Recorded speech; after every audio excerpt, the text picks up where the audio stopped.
Yo, yo, yo, it's your boy DJ Boss Player checking in right now with a brand new edition of Boss Talk. We doing it from YouTube for the first time, so clap it up for YouTube. As you can see, we got very special guest, DJ Motherfricking Q in the house right now. What's up? What's up? Y'all in your houses, make some noise for DJ Q. Let's go. Appreciate All it. right, so I love this guy, first of all. I've known him a long time. I met you back when you was in downtown Silver Spring, and you and DJ Dopestar had like the DJ studio apartment. It wasn't an actual studio, but it was like the DJ's lounge. Exactly. And all the DJs used to come through there and chop it up on the turntables. You know, Dopestar was doing his chop shop show in there. Y'all used to have the parties in there. The ladies used to come through. So you've been a legend out here. You know, you got the Extraordinary Entertainment LLC going on. You got the My MP3 pool going on. So we're really happy to have you on the show, man. Thanks for coming on and talking with us, man. No doubt. Thanks for having me. It's a pleasure to be here. I guess my first question always when I got a DJ on is, what got you into DJing? What sparked it first in the first place? Like, I got to spin these records, man. What got you going? For me, it was in college. My roommate and I, at the time, we were the event coordinators for our African American Alliance, which essentially is what most schools would have as a BSU, you know, the Black Student Union. Mm-hmm. So we had to throw the events. We had one on-campus DJ who was a senior about to leave, and we also were in the middle of nowhere, Tennessee. So, yeah, you know, we had to get our DJs from Atlanta, which was 2.5 hours away. That was a pretty penny usually. So for the smaller events, I would just hold down the music. I always really liked music. Wow. So I started off just mixing YouTube tabs off of the laptop. And then I was like, I need something a little better. So I downloaded Virtual DJ, and then I was just still off of the laptop. And then I was like, I need something better. And then I was work some jobs on campus to earn some money. And I was able to purchase my first pair of turntables. They were a pair of Newmarks. They were belt drive. Okay, wow, belt drive. Good. Yeah, I definitely don't have them anymore. You know the first turntables, bro? Oh yeah, no use. Yeah, I'll tell you, bro. Once you go from that to the techniques, then you can't go back after that. Not to belt driven. Nah. Yeah, it's like going from a horse back and carry to a Tesla. You know, like you don't. Only DJs know what we're talking about, right? Yeah. So, yeah, I wanted to learn more. Thankfully, I had some guidance along the way. Early on, I met DJ Dopestar, and he was able to guide me a lot and keep the hunger alive for me to want to do it. Because, you know, if you get, I hit a lot of roadblocks, and, you know, you hit enough roadblocks and you're just like, forget this. But having someone to be like, yeah, well, this is what you do, you know, that helps a whole lot. Yeah, I feel you, bro. And it's funny to see how far you come from YouTube switching tabs to like you can cut and scratch. You can do everything on the wheels. I've seen it. I synced it. You know what I mean? So like speak about that process. Like there's a lot of practice going to that, you know, getting the techniques down. How do you get about doing that? Definitely lots of hours on the tables. As you mentioned earlier, the DJ lounge out in Silver Spring on Sligo Ave, that was a great moment in time for my DJ career because we were just practicing all of the time. It was just a steady inflow of like 5 DJs more or less, always at the crib. So we would learn from each other. We would push each other, challenge each other. So, you know, if I see Dopestar able to execute a certain scratch, I want to execute it. You know, if I see Bo do a body trick, well, I want to learn that body trick. So it was just a beautiful pot of encouragement, motivation. And yeah, it just takes, it's really you can literally learn anything. There's nothing you can't learn. So yeah, if you want to put in the time and the effort, you can get anything done that you wanted to get done. You know what I'm saying? So, so what are some of your favorite moments from your career so far? Some highlights. Some of my favorite moments would certainly be, so in no particular order, but one of them was my first time DJing in Buenos Aires, Argentina. Wow. I linked up with this DJ, great folks. His name is, he goes by Jax Bonds now. And at the time, I know him as DJ No Nams. And he is originally from the Congo, but has settled in Argentina. And he's doing his thing out there. He booked me on my first gig out in Buenos Aires. And it was actually an all funk gig, like American funk and soul and like, you know, what we grow up with. James Brown, Earth, Wind, and Fire type stuff. Yep, exactly. That cookout music, you know what I'm saying? So yeah, the old black people start getting down, see dance moves you never seen before. Yep. So I felt right at home, and they made me feel even more so at home because I knew they didn't know all the words. In Argentina, you know, Spanish is the first language, and it's not the Spanish that we're used to. They speak they have a very strong accent, but also English. You know, not everyone speaks English, and why would they? So I knew they didn't know all the words, but they were vibing hard. So that was dope. You know, it really showed me that music is a universal language. Another really dope moment was DJing on cruise ships, just kind of in general, being able to wake up in a different place, a different country every day, and being able to play for people from all over the world. You know what I mean? Like, it's one thing to play, you know, it's one thing to play, like, I don't know. There was just so many opportunities to play music from everywhere. So that was dope. And then the other thing would probably be starting Built from Scratch, which is a nonprofit, and being able to go into high schools, especially my alma mater, the high school I went to, Northwood High School, and teach the kids how to DJ. You know, DJing opened up a lot of doors for me, so I was able to. I wanted to present these opportunities to those, to the next generation, and being able to do that has been really dope. Some of my students have really taken to DJing, and it's beautiful to see, like, what they're doing as just teenagers and stuff now. Man, that's wonderful. Sorry for looking away. I'm just sharing the broadcast on my Facebook, so maybe we'll get some more viewers. Oh no, that's great. That's dope. Yeah, that's dope. I love imparting wisdom down to the youth. You know, that's really some of the most fun, because I'm getting older. You know, I've been DJing now. When did you start? What year did you start? Do you know off the top of your head what year you started? 2010. Yeah, I started around the same time. I started around 2009. So that's funny. We're running the same, like in DJ years, around the same place. And now it's like, you know, it's 10, 12 years now. It's like I've learned so much.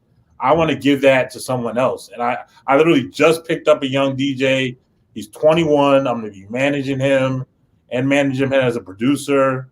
And that gives me that outlet to really help somebody with what I learned from what I learned from. You know what I mean? So, yep. Speak about mentorship, though. How important is that to you? Like, were there any other mentors besides Dope Star, or is there anyone else? Oh, for sure. Yeah. I've been fortunate enough to have some really great mentors. Dope Star was pretty influential. So was DJ Bo. He taught me a lot specifically. And we met off of like really random, just at a gig. We were talking DJ stuff, and then he needed to run to the bathroom and was like, "Can you hold it down?" And I was like, "Yeah." And then that was it. That's just so funny how often that happens. Yeah. You know what's funny? That's the only reason I can say I DJ'd for Rihanna, technically speaking. Yeah. Because DJ Money is a superstar DJ. He DJs for Wale. People may know who DJ Money is with 93.9. I was his DJ partner. He calls me at 6 a.m, like, "Yo, I need your equipment. Come give me the equipment for the Rihanna gig. I was like, "Oh shit!" It was a meet and greet. You know what I'm saying? So we're out there for like 6 hours while she's meeting people. He had to go to the bathroom and get food and stuff. So while he's doing that, I'm on the turntables. So it's like, "Yo, I DJed for Rihanna." You know what I'm saying? So like, a lot of DJing is somebody had to go to the bathroom. Somebody's running late. It's the right place. Somebody can't make it. So right place, right time. Yeah, exactly, bro. Definitely. Yeah. Who are some of your favorite OG DJs? Like, like in the Jazzy Jeff lane, or like people on that level? Like what DJs do you look up to there? Definitely Alizé. He's obviously a legend in the DC area, but also way beyond that. Nationally, he's recognized.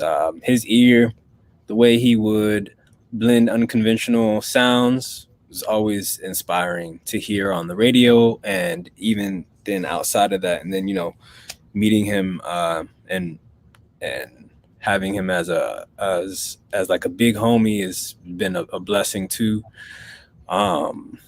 And I've also always been a fan of DJ Craze, and another local DJ out here, DJ As One. Really, really talented turntable. Yeah, we had As One on last week. Fire. Yeah, he's incredible. Like his drive, his showmanship. Really, really, really incredible DJ, turntablist person too.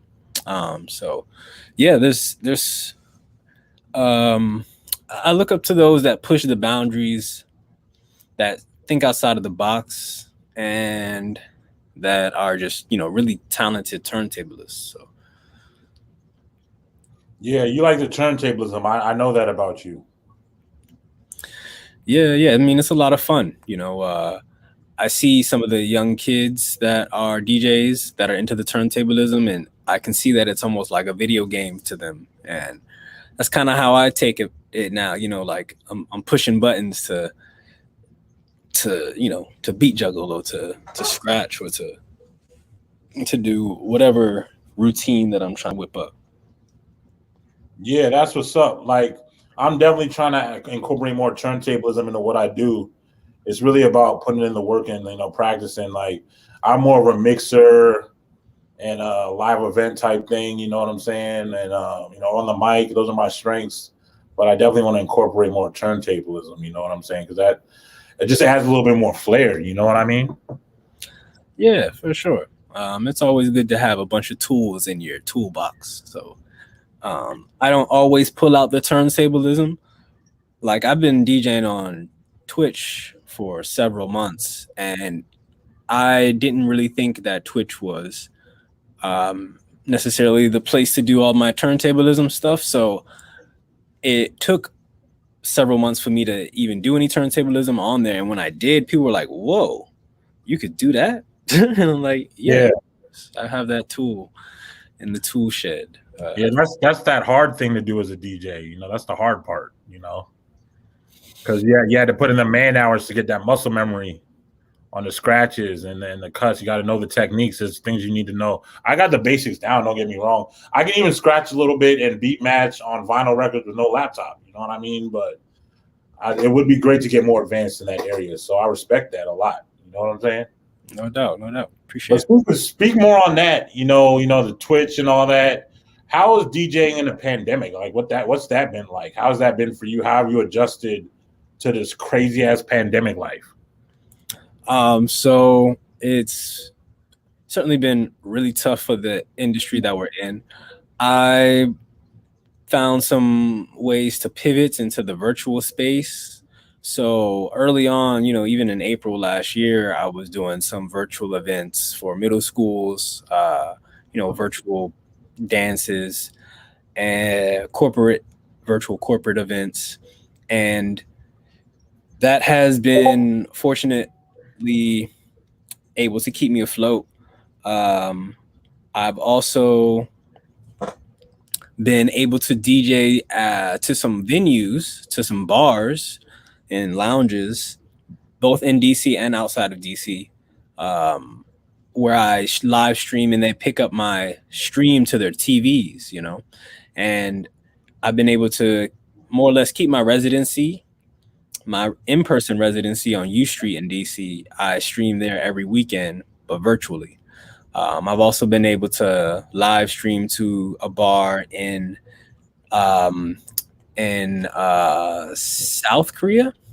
Yeah. Which was really cool. It was like 9 a.m. here, I think, 9:30 a.m. here. And it was really cool. It was 10 or something p.m. over there. And they could message me through this app. And there were people from everywhere, from Germany, from Prague, from of course, Korea. And I got to play music from all over those parts of the world too, which was fun. I usually don't get to play like Kpop or like French rap or I've never played either one of those again. Yeah. How about them before? Because K-pop is so popping now. What is it that hard? I forget how that sounds like. Dynamite, that's the joint. You know what I'm saying? And Blackpink and all them. Mm-hmm. Yeah, Blackpink has a song with Cardi B. Like Cardi B, let me tap into this K-pop, because they know anytime you see Cardi B or Drake hop on a track from a different place, that place is or that sound is about to pop. Or they're tapping in real quick. It's about to blow. Mm-hmm. Like when Drake hopped on that WizKid record, you knew Afrobeat was about to blow. Of course, exactly. Beyonce did the same thing. The whole album, Afrobeat, because Afrobeat was the next sound that was about to. It's still blowing up. Yep. Drake did those Latin tracks. You know what I'm saying? Because he knew Bad Bunny was about to blow. Absolutely, Drake's put on more rappers probably than any other rapper in the game. He put on Block Boy JB, Migos with Versace, Lil Baby. When he hops on that first record for somebody, that first hit, they on. You know what I'm saying? No doubt. Yeah. That's power. Power on the voice. Yeah, I always wished rappers like Drake would have had a bigger voice during this whole Black Lives Matter movement. You know what I'm saying? Because it felt like not that many people were speaking up. I mean, Lil Baby had that video that was real powerful. He had that powerful performance at the Grammys. But what do you think about rappers right now? Well, are they doing enough? Where's J. Cole? Where's Kendrick? I mean, Drake's from Canada. He gets a pass, I guess. He's not from here. We can't ask him to fight our battles, but that would be kind of weird if he was, though. Well, actually, so two things. One, it's funny that you said that. I read an article maybe 2 or 3 weeks ago that was talking about the racism that was not talked about that happened in Canada. There was actually when the British came over, they came over to North America. It wasn't just the United States and Canada. Yeah, absolutely. But there were parts of Canada where they came, and the British, they came over, they brought over their people and our people. And then the British wanted to regain control, you know what I'm saying? The whole taxation, the Tea Party. Representation and all that. Yeah. That's DC, but the Tea Party. You're right. The Tea Party. So they wanted to tax the US, but the US was not about it. So they had that whole war. But people don't know, in Canada, they had slaves, and also they used those slaves to fight the British. Then they were like, yeah, help us beat the British and then we'll give you land. And of course they didn't. So there's always sneaky, those guys. Yep. Yeah. Yep, those colonizers, yeah. So it did happen in Canada too. But I don't know, they're cool about things. I don't know. But well, I knew there was racism and slavery in Canada. I'm just saying what was going on with George Floyd, that's our battle. You know what I mean? But they should have stood in solidarity. There's nothing wrong with standing in solidarity with us, because as we saw, they were protesting around the world. Like London was going crazy. Mm-hmm. I forget that British actor's name, the guy who was in Star Wars or whatever, the young black dude. He was leading protests over there. Like, it was wild, bro. Yeah. You know, I don't know. Do you feel like hip hop should have had a stronger response though? Like J. Cole and Kendrick, like these are supposed to be our conscious representatives. You know what I mean? And where was they? They still ain't been heard from. You know? I hear you. It's tough, I guess, to gauge. I mean, because we don't really know what they're doing. You know, they could be working on a project, or maybe it's something. We have to always remember that they are artists, and art is an expression of emotion. So sometimes it's hard to relay that art. Like, you can't always just tell a painter just to paint. You know what I'm saying? Like, they have to feel and then paint. Yeah. Same with like a singer or an artist, a performing artist. They have to feel it, and not to say that they weren't feeling it, but maybe they were over feeling, or maybe it was too much for them to put into pen and paper, or to maybe they need possibly just to play like the other side, like maybe they needed to decompress so that they can create the art that represents their emotion the most. But overall, I don't know, like me, I don't really, it's not that I don't think it's the responsibility for celebrities to speak up. I think celebrities have a voice that's pretty powerful that they don't always realize, how far their voice reaches. And it's, I don't know, it's interesting. Like, it's like you think about, maybe Nipsey Hussle, like what would he be putting out right now? You know what I'm saying? Or will we also be waiting? You know what I'm saying? It's interesting. Like, it's all art. So I feel like it's hard to really, it's so subjective. It's hard to really put like okay, well, this event happened, so this amount of art should come about from this event. You know what I mean? But yeah, I don't have too much of a say, just because it's art, and I can't really, you can't force someone to put out art unless they yeah. But I also just don't know what they've been working on behind the scenes. I know there has been some dope music that has come out, like the soundtrack to Judas and the Black Messiah. That soundtrack is fire and deep. That is Black Power at its finest. Yes. Now, I haven't looked at all the credits, or I haven't looked at all the credits, the producer credits and such, the writing credits, but who knows who wrote some of those songs. I can guarantee you not all of those artists wrote all of their own songs. So it could be a Cole or a Kendrick ghostwriting behind something, because that album was deep. And I know some of the lyricism I heard from some of those artists, I was very impressed by. Not to say that guy, White Dave, I never heard of him. I was like, who is this guy? True. That Praise record, I was like, who is this man? Yeah. No doubt. Yeah. And of course, Jay-Z bodied the one with Nipsey. Of course. That's one of his best verses in a while, Definitely. Yeah. So I think some good art's being made. We don't always know who's behind all the art. It's not always, unfortunately, our industry is full of what do they say? Smoke and mirrors. Yeah. We don't always know. It's not enough transparency necessarily all the time. So, Yeah. Absolutely. Yeah, so that's one of the things going on in the pandemic, of course, is the whole Black Lives Matter thing. There's been a resurgence for the Black Power movement. Also, another thing, people are really starting to pay attention to mental health a lot, because we're stuck in the house. We don't have the social interactions. You can't go blow off steam at the bar after work. You can't hit the club and dance off the blues.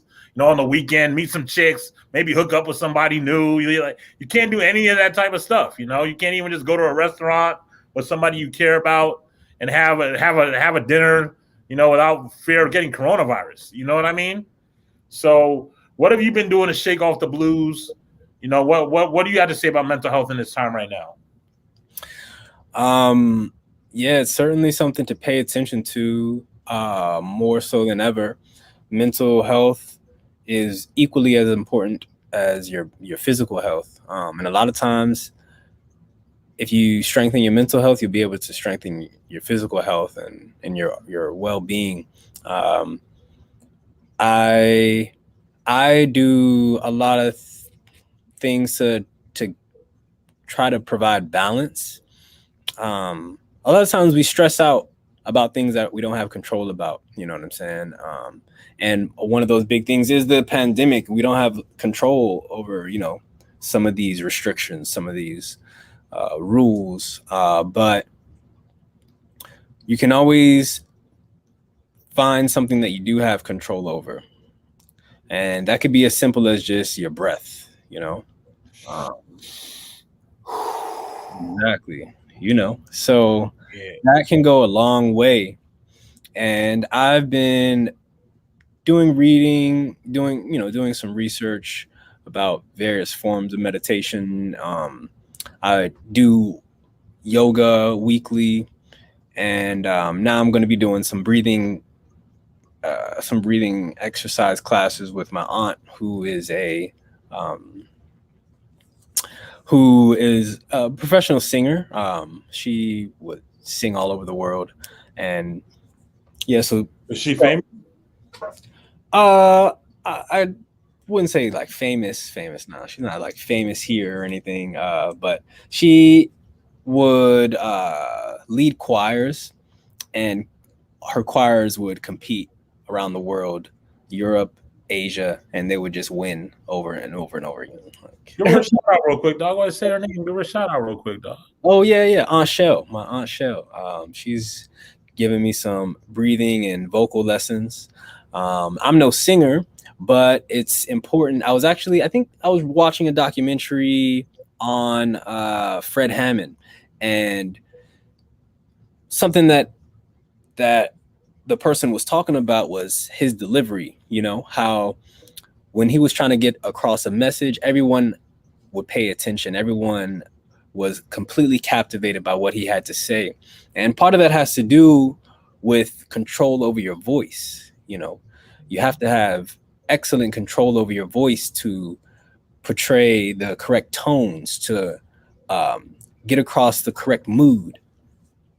And part of doing that is with your vocal training. You have to train your voice. So that's why I tapped in with my Aunt Shell to work on that. And with that, she taught me that, control of your voice has complete is a direct correlation with your breathing. So all of it ties back to breathing, you know what I'm saying? And just finding something you have control over. So there are a couple of things I do. I do some guided meditation. RZA from the Wu-Tang, he has a guided meditation EP. It's great. I highly recommend it. Also, wow, that's amazing. I'm gonna check that out. Yeah. I listen to guided meditation every now and then. Yeah. Big Sean, he had a great interview with Jay Shetty, who was a former monk, and now he's like a wellness guru. He in that interview, Big Sean stressed to meditate daily.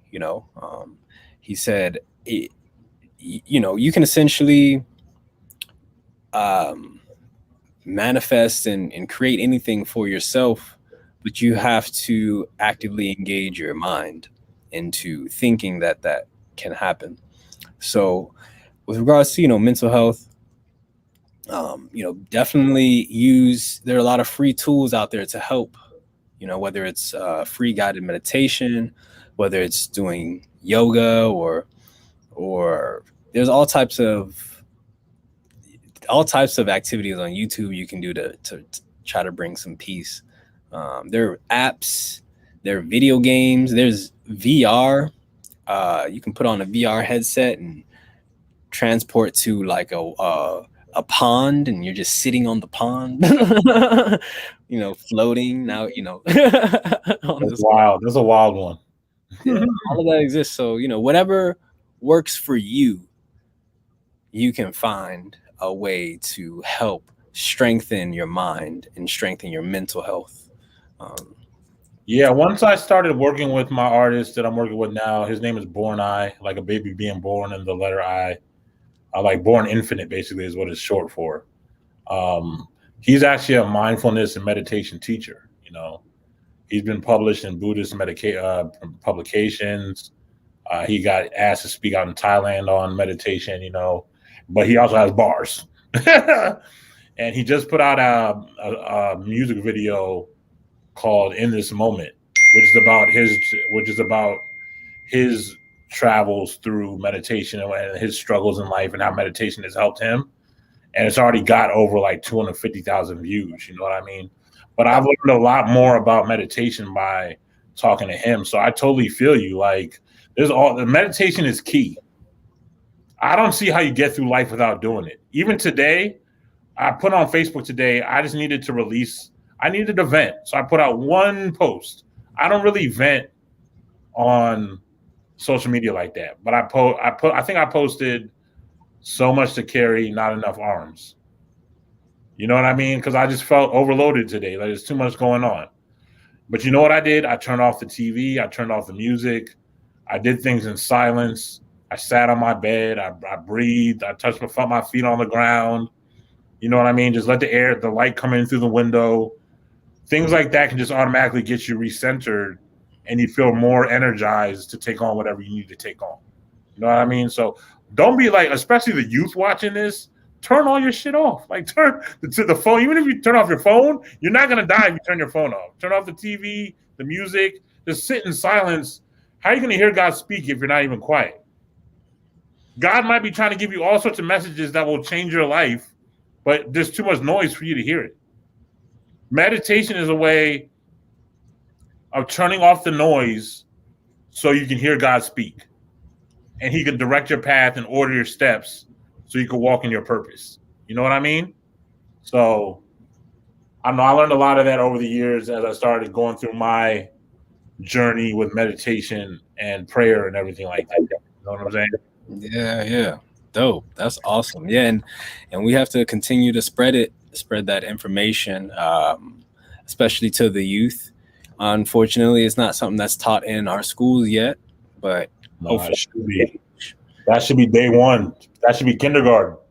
I agree. We got to change that. We definitely need to.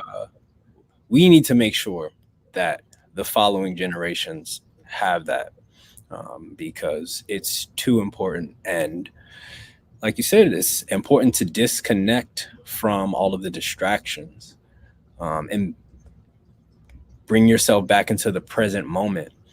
If you are always if you have a screen on, you're typically thinking about what's coming next. Either, you're scrolling, or you're thinking about what you just saw, which is typically, the past. Either way, you're not in the present moment. You're not currently right here. So it's very important to disconnect and reconnect with yourself and your higher beings and all of that. And I like what you said. Like, it's on us to make sure the kids, we change the curriculum for the kids. Like, we got to make it a priority to talk to these lawmakers and these educators. Like, we got to change this curriculum, because the curriculum they have now for education was to create good factory workers. It was made in the industrial age. That's why you sit in a row. There's a bell when class is over. You got to raise your hand to do anything, to get up and leave. It's to create control and get everything in order so you're ready to be a factory worker when you get out of school. You know? And it's like we're past that model. People don't work in factories anymore. All that's been outsourced. It's all overseas, or it's robots. So it's an outdated model. Now we need to educate the whole kid, the whole individual, the whole child. Yeah, you know? We got to change all that. You know, exactly. You said that so well. Exactly. We need people that are thinkers, that are going to solve our problems now that we created. We need to solve our environmental issues first and foremost, because if we don't have an earth, we don't have anything. You know. Yeah, that's important. Please, stop littering. Like, recycle, all that, everything, little things to take care of the planet. We only have one, and it's getting used up. Yes, I'm not gonna lie. Like, I'd be wanting to punch people in the face when I see them litter. Like, yeah, you don't need to. You know what I'm saying? Like, typically, you can hold on to it. You can bring it to a trash can, and you just, like, if people understand how long it takes the environment to break down a candy wrapper, or or a can, if they understand how long the environment takes to break it down, maybe then they will understand why it's so important to recycle. But that's another thing. Like, it all goes back to our education. We need to know where our trash is going. I just watched a documentary on New York about where their trash goes. New York doesn't keep any of their trash on the island of New York. They send it all elsewhere, or it's incinerated. Yeah. So, like, all of, and I didn't know that. I didn't know, like, they don't keep none of their trash, because I was like, yo, it's such a trashy. Hey, shout out DJ Consistence watching right now. He just gave us a comment, man. He said Captain Q and Boss. Hey, what's up? What's up? Yes, man. Yeah, dope. But yeah, so it's so important to understand, where our trash goes, so we know why we need to recycle. People don't recycle because they don't know why they need to. They're just like, it all goes to the same place. Oh, someone sorts it. It's gonna eventually get taken care of. Nah, like, when I watched how intricate the trash system is in New York, I was like, it goes through all of that. Y'all do all of that work just to dispose of your trash? That's too much work. Yeah. Think about what you could get done with all that energy doing something else. You know what I'm saying? Like, yeah. That's important. We got to take care of the environment, And if you ask me, America's too capitalist anyway. It's our major flaw. But the thing that makes us so successful and gives us all our money and power is the same thing that's destroying us from the inside out. Like, even this shooting that happened in Colorado, right? We get more mass shootings than any other country in the world. And it's like, it's because of capitalism. People don't value human life, because everywhere you go, they value money more than they value people. It just gets reinforced into your head that you have no value and people have no value everywhere you go. At your job, they treat you like crap. At school, they treat you like you're nothing. At the doctor, they don't treat you like a full person. You know what I mean? Everywhere you go, they're just trying to get money from you. Or if you don't have enough money, you're invisible. If you're homeless, they just throw you out on the street and let you sit there and decay. You know what I mean? Mm-hmm. And these people feel slighted by something, and they lose their freaking mind, and they just go shoot a place up because they can't take it anymore. Like, people need to value human life again and value each other in this society for us to get anywhere, and that's the biggest problem facing America right now, is valuing human life. Racism is the same thing. You're not valuing people of a different race. You're placing them beneath you or below you. They don't have value. That's why we do Black Lives Matter. We matter. We have value. Mm-hmm. You know what I'm saying? Yep. So it's like, we need to start valuing humanity and people again, and the earth, all those things. You know what I mean? It's just, to me, I observe it, and it's sad to me because I can see it, but some people don't see it, and it's like they don't know. People don't know we're all being programmed like this. Mm-hmm. You know? And it's like somebody has to unplug you and pull you out the matrix. You know? Yeah, a lot of people do just see things within inside of the box. You know. Yeah. And one thing I learned in college, you know, from my fraternity was think outside the box, and that means in every aspect, you know, think outside of the scope of just your block, just your region, just your neighborhood, your country, because there's so much more going on. There's a guy I follow on YouTube, and he moved to Ghana. Hey, that's my country. That's the Ghanaian cloth behind me right there. Fire. Yeah. So show y'all something. Look. Ghanaian flag right there. Boom. Love it. Oh, so look, I don't know your hip, but a lot of Black Americans are moving back to Ghana. Yeah, they're giving out free citizenship to Black Americans in Ghana. I didn't even know that. That's dope. Yeah, Black American is automatic citizenship. Yeah, say less. Yeah. So look, a lot of Black Americans are moving on over to Ghana, and the person that I'm following on YouTube, and we can get into that later, you know, the whole migration back, but the person I'm following on YouTube was saying how, you know, the US, and this is not the only person that projected this narrative, but he basically said the US is a corporation, you know, it's a place for us to make money. And that's what it is. It's a place for you to make money. You know, it's not a place for your peace of mind. It's not a place for, you know, relaxation. It's a place to get your money and then find somewhere else to settle with that money. Yeah. And I was like, wow, that's deep. And I see no lie. I can't see that. I can't see the lie. I can't. It's all facts to me, you know? Yep. I met a woman in Mexico, a Black woman in Mexico, and she said the best thing she did was move her and her family, her kids, to Mexico. She said she has control over what schools they go to. She has control over what doctors they see. You know what I'm saying? Like, she was like, there's no, there's not the same burdens as there are in the States. And I was like, wow, that's really interesting to hear that insight, that perspective. But it's thinking outside of the box, because my perspective is just from what I've seen, you know. But yeah, it's definitely something. No, I agree with you 100% because sorry about that. I agree with you 100% because I remember the first time I went to Ghana when I was 10. And I had traveled before that. I'd been to London for my grandmother's funeral. I traveled when I was a baby. I'm a kind of a slight world traveler, a little bit. I don't say much because my dad worked at the World Bank. He's been all over the world. My mom been all over the world. Yeah, my sister been all over the world. So I've traveled to like 7, 8 countries. But first time I went to Ghana when I was like 10, I felt so liberated because I was going to a school. I went to an international school, right?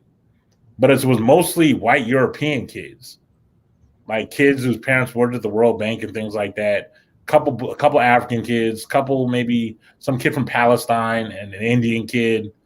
But then it's mostly white European kids. And it's like they would clown you for the skin tone and all that, for being black and all that. And they're kind of trying to whitewash you and make you super preppy. It didn't feel right. You know what I mean? I get to Ghana when I'm 10. I'm playing soccer with my cousins all day. I'm eating Jollof fries. I'm getting the roasted corn. You know what I'm saying? We out fishing with my dad. I'm like, yo, this is the edge. Like, what is this? Like, and I was like, then it hit me like, why am I so happy right now? Mm-hmm. Why am I so happy? And then it hit me. I'm in the car with my dad. We on the highway back to the village. I'm like, yo, Dad, is there racism in Ghana? And he's like, what do you mean racism? I'm like, racist against Black people? He's like, look, if you're racist against an African in Ghana, they'll literally throw you out of the country. They'll kick you out. You know what I mean? Like, this is ours, is basically what it said. This is your home. Mm-hmm. You know what I mean? It's like, wow, I have a home where I'm welcome. Even as a 10-year-old, although I never articulated it before out my mouth, even in my mind, America's not home for Africans, for Black people. If you're Black, you're from Africa. So Africa's your home too.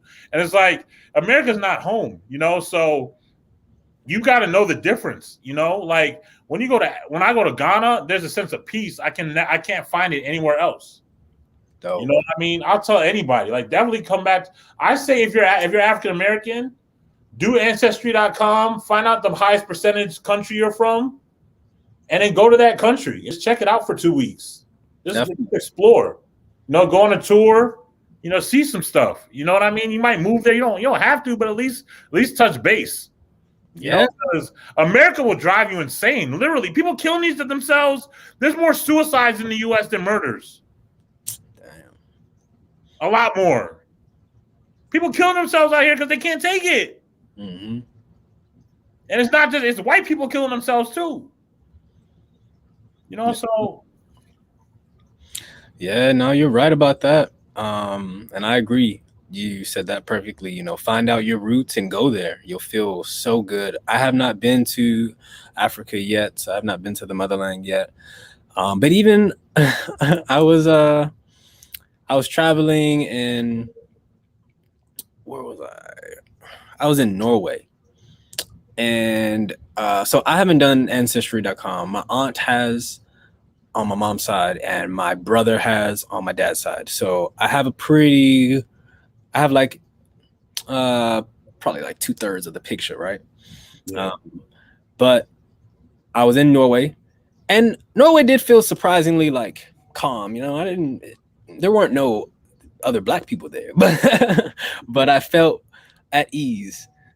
And I wasn't sure why. I guess it's a very calming country. You know, it's very US is wound up. US is just high strung, bro.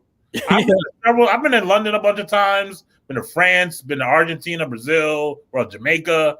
All the different vibes I've been to, US is not even close. It's the most high strung. Yeah, it's not even a comparison.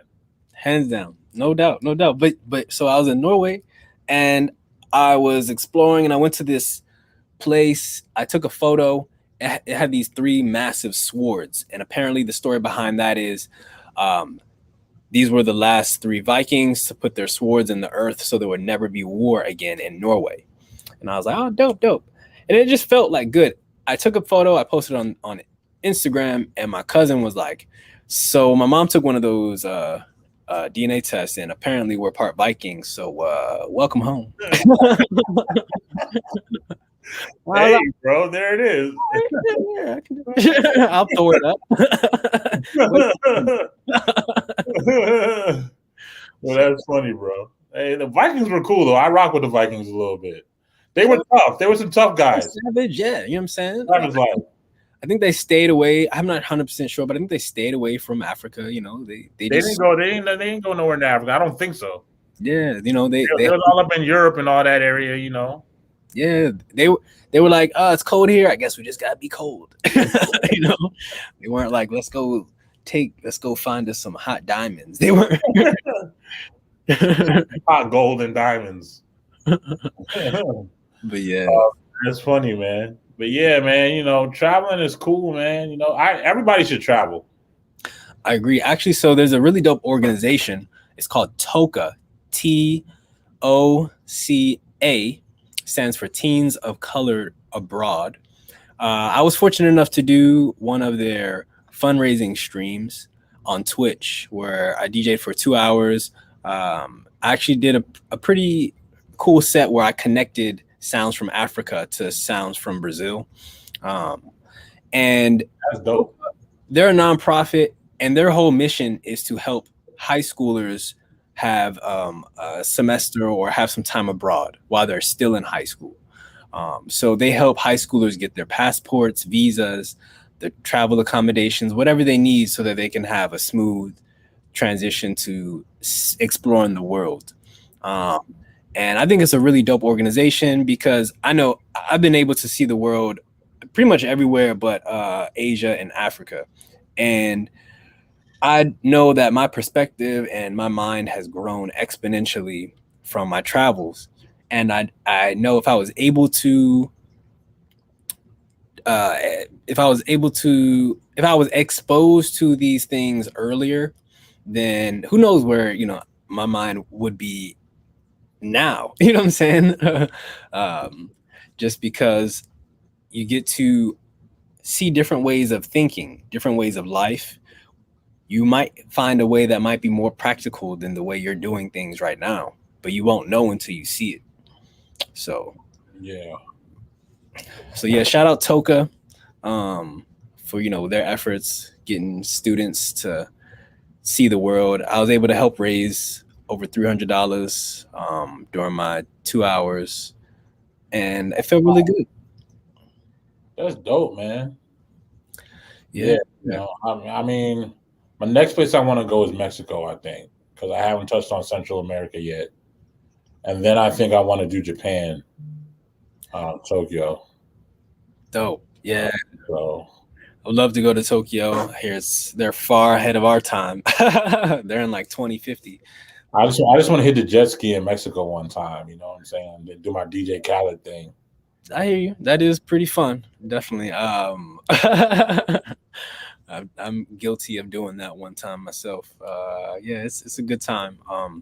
Mexico it depends on where you go, they're very different on the two coasts, whether you go into the Gulf or whether you go to the California side. Yeah.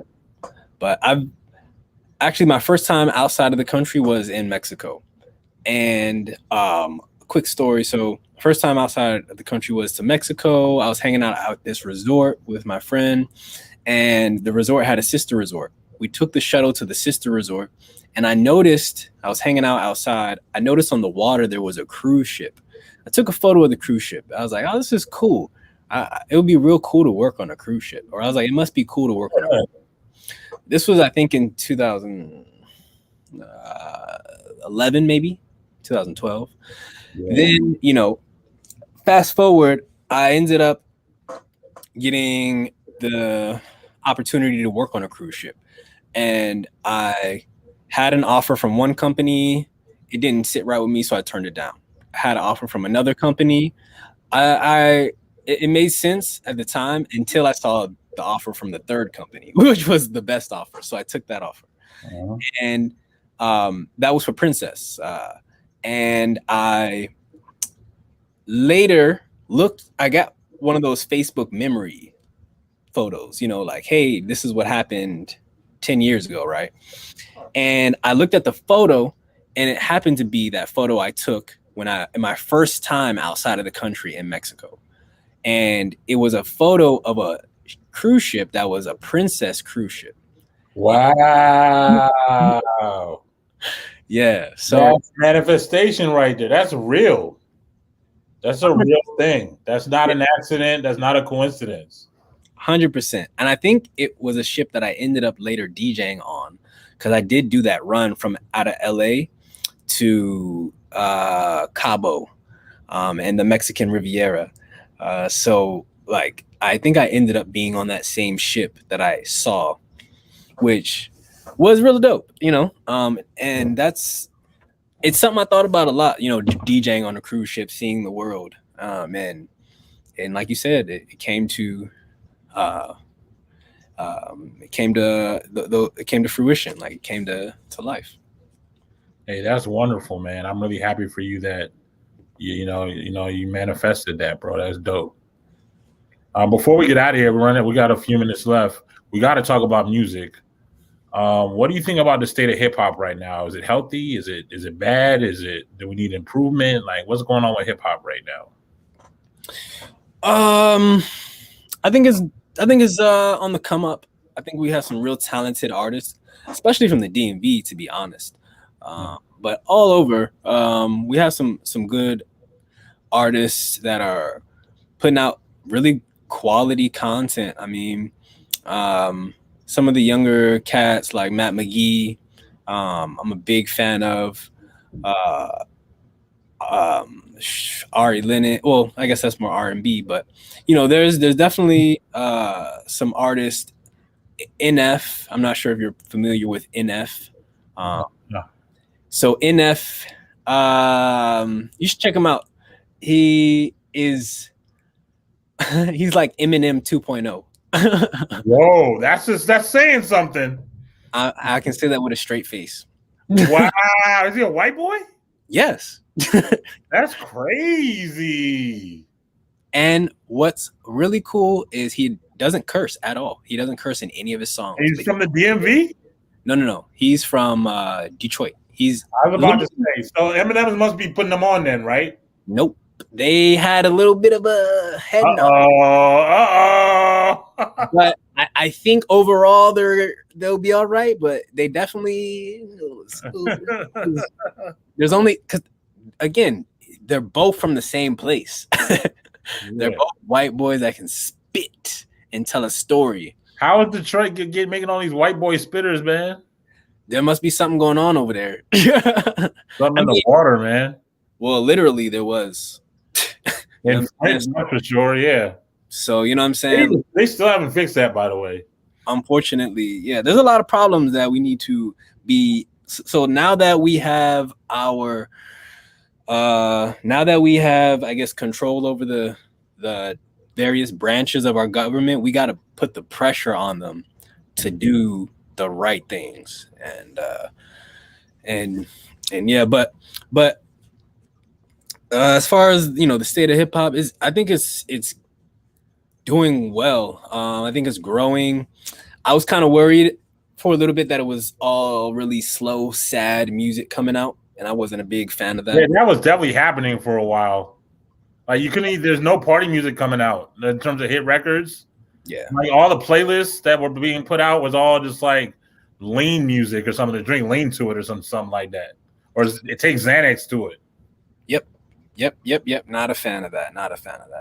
But now there's some good artists out. Even some of the stuff that might not be as like lyrically conscious it's still good. Like Megan Thee Stallion. The women are killing it right now. I feel like the women are the only people making party music right now. The women are dominating, and I love it. On all ends, both the party music and the lyrical stuff. Like Rhapsody is one of the best lyricist MCs, hands down. Probably top 5. Men, women, whatever. You know what I'm saying? Like the women are crushing the game, and that's good. Like, like they honestly, their time right now. It's their time. Yeah, they've been put on the back burner for too long anyways. You know what I'm saying? Like there've been some incredible there's been some really talented women that would not receive the same amount of pay as their male counterparts, their male colleagues. You know what I'm saying? So like women eat it all. You know what I'm saying? Like I'm all for that. Yeah, absolutely. I mean, I got a crush on Megan Thee Stallion. Like I would. So I should have been slitting her DM for real. Yeah, I mean she's amazing. Partisan Fontaine is dating her now. He's 6'6", dark-skinned guy. Hello. Like I should have slid in there first, but Okay, I wasn't even hit, but I'm proud of Mr. Fontaine. Saweetie just broke up with Quavo. Oh wow, dang! That was a nice little couple right there, but apparently he was cheating on her. What is with the Migos? What are they doing? They find these. Who? I'm not surprised. Like, okay, but what else is new? Like, what he did? Like, he's a rapper. Like, come on, man. Offset, like you said, Offset did the same thing, bro. That's what I'm saying. Like, what did they? Come on, get it together. They could do some damage. That would have been. They just needed the third Migo to like Takeoff needs to get a rap chick, and then they could do a 6 3-on-3 like mixtape or album. Yeah, the Brady Bunch on. Yeah, whatever they want to call it. The Brady Blunts. Whatever you want to call that thing, man, with 3-on-3 or whatever, something like that. Hoop it up. Call it Hoop It Up. Yeah, that would be unstoppable. That album would go quintuple diamond. The Quavo, Offset, Cardi B, Saweetie, Takeoff, and whoever. I don't know who's the third. Like maybe Young Miami from City Girls or something like that. Yeah, facts. Yeah. Right, before you go, one more question. Give me your top 5 rappers, dead or alive. Dead or alive, your top 5 rappers. Okay. In order. In order? You making me do an in order? In order, bro. I got it right now. That's tough. Rappers. For me, it'd have to be Pac. Then I would have to go. I'd have to go. Making me do an order. Pac. I guess Pac, Biggie. Then for me, it'd have to be like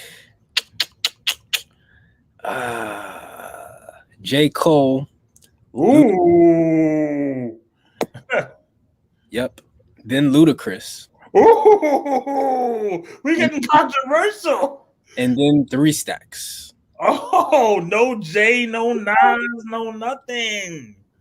Not for you today. Okay, so we got Pac, Biggie. What was the third one? Cole, Luda, and 3 Stacks. Yeah. I can't be mad. Like, they all legends. They all heavyweights, man. No doubt. You know what I'm saying? You a DJ heavyweight in the DMV. You know, it was great having you on the show. You want to give any shout outs? Any last things you want to say before I log us out of here? For sure. Definitely shout out my nonprofit, Built from Scratch. Trying to give the next generation the same opportunities that I was fortunate enough to have myself. And also shout out Extraordinary Entertainment, one of the best entertainment companies in the Mid-Atlantic region. And we have some of the best DJs hands down in the nation. Hands down. I'm with Extraordinary Entertainment too. Exactly, including yourself. And what else? Oh, and shout out my MP3 pool. Best record pool to get music, to still get MP3s. I know a lot of folks are streaming, but if you like, I need a reliable MP3. I need something on my computer if I'm using it. So yeah, that's pretty much it. I appreciate you having me on. It was a great conversation, great dialogue. Looking forward to more opportunities like this. Spread the word, and together we can all grow and build and be better. Absolutely, y'all. Thanks so much for tuning in. If you're watching this video, make sure you like it, subscribe to the channel, and follow me everywhere at DJ Boss Player. Where can they follow you, DJ Q? At DJ Q DMV, like the DMV, Washington, D.C. metropolitan area. That's all across the board. Every single social media platform at DJ Q DMV. All right. Thanks for watching Boss Talk. We'll be back next week, y'all. Peace. Peace.